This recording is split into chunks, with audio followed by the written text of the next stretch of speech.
ओम शांति। 21 अगस्त। आज बाबा हम सभी को कुछ सिंपल लेकिन गहरी बातें बता रहे हैं कि तुम बच्चे जब ज्ञान सुनते हो तो तुम्हें सुनाने की भी प्रैक्टिस करनी चाहिए। मुरली सुनते हो तो मुरली सुनाने की भी प्रैक्टिस करनी चाहिए। और सामने वालों को भी ये नहीं सोचना चाहिए कि छोटी सी लड़की हमें क्या ज्ञान देगी। मुरली भगवान की है, महावाक्य उसके सुनते हैं। ब्रह्मा के तन में आकर वो ज्ञान देते हैं। ब्रह्मा की बात पर कई लोग कंफ्यूज होते हैं। तुम बताओ कि देखो ब्रह्मा नीचे तपस्या कर रहे हैं। लोग कहते हैं कि लगता है महाभारत का समय आ गया है। तीसरे विश्व युद्ध की कल्पनाएं तो संसार में बहुत हो रही हैं, तो जरूर कहीं भगवान भी होगा, लेकिन वो कैसे होगा, कहाँ से आएगा, आकर क्या करेगा, ये किसी को पता नहीं है। तो मैं इस ब्रह्मा के तन में आता हूँ, इसलिए इसको ब्रह्मा दिखाया गया है। मैं निराकार हूँ, मुझे किसी के तन में आकर ज्ञान देना ही पड़ेगा, साकार के द्वारा ही बोलना पड़ेगा। तो मैं इसका रथ लेता हूँ। कई बच्चों को संशय आ जाता है, ये बात समझ में नहीं आती है। बाबा कहते रहते हैं तुम पुरुषोत्तम योगी, संगम योगी, श्रेष्ठ ब्राह्मण कुलभूषण, मेरे मीठे बच्चे, स्वदर्शन चक्रधारी हो। तो नए बैठते हैं तो कहेंगे स्वदर्शन चक्र, वो तो विष्णु को दिखाया गया, श्री कृष्ण को दिखाया गया, ये क्या बोलते हैं। तो संशय आ जाता है। इसलिए बाबा कहते हैं किसी नए को, जिसने अभी ज्ञान समझा नहीं है, उसको बाबा की सभा में न बैठाओ। बाबा ने बीच में एक और बहुत अच्छी बात कही कि मैं तुम्हें विश्व की बादशाही देने आया हूँ। ऐसी पढ़ाई पर तुम्हें कितना ध्यान देना चाहिए। तुम्हें अखुट खजाना मिल रहा है। ऐसे बाप से तुम्हारी कितनी प्रीत बुद्धि होनी चाहिए। अगर प्रीत बुद्धि होती है, निश्चय रहता है, तो तुम्हारी विजय होती है। और अगर तुम्हें निश्चय नहीं है, विपरीत बुद्धि हो, तो संशय होकर तुम ज्ञान मार्ग से हट जाते हो, यानी मर जाते हो। तो मैं तुम्हें बहुत बड़ी प्रारब्ध देने आया हूँ। वहाँ स्वर्ग में जाएंगे तो सभी, कोई प्रजा बनेगी, कोई राजा बनेंगे, असरतन तो सब नहीं बनेंगे। लेकिन ऐसे नहीं प्रजा की आयु कम होगी, प्रजा के पास सुख कम होगा।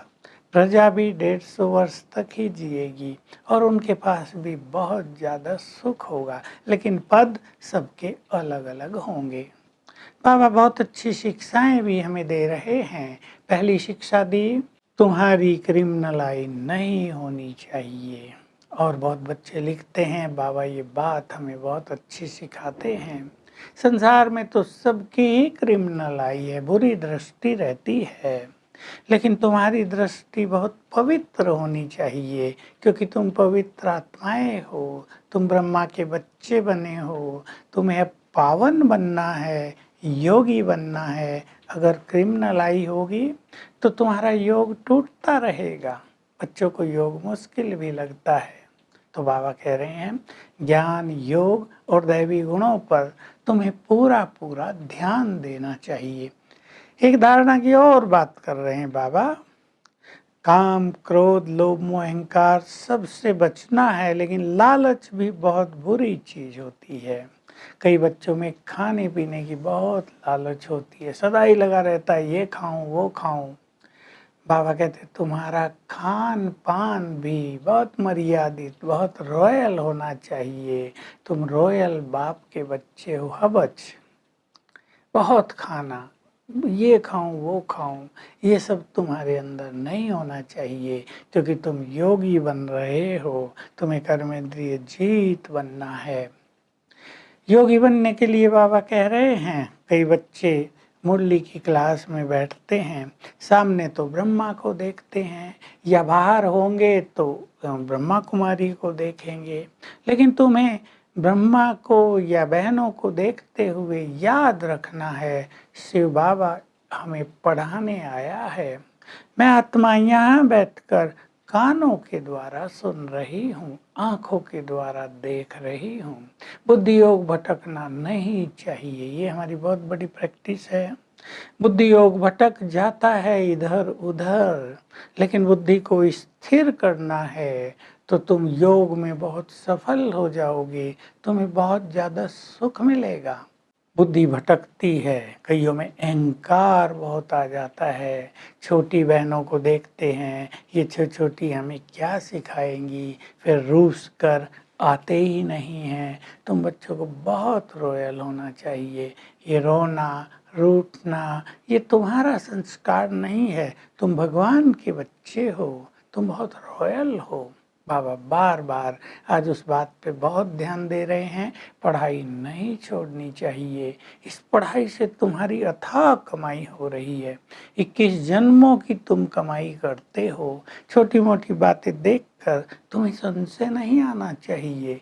मैं तुम्हें बादशाही देने आया हूँ, चाहे मेरे से बादशाही लो, चाहे प्रजा पद प्राप्त करो। बाबा ने फिर वही बात कही, अथाह खजाने तुम्हें मेरे से मिल रहे हैं।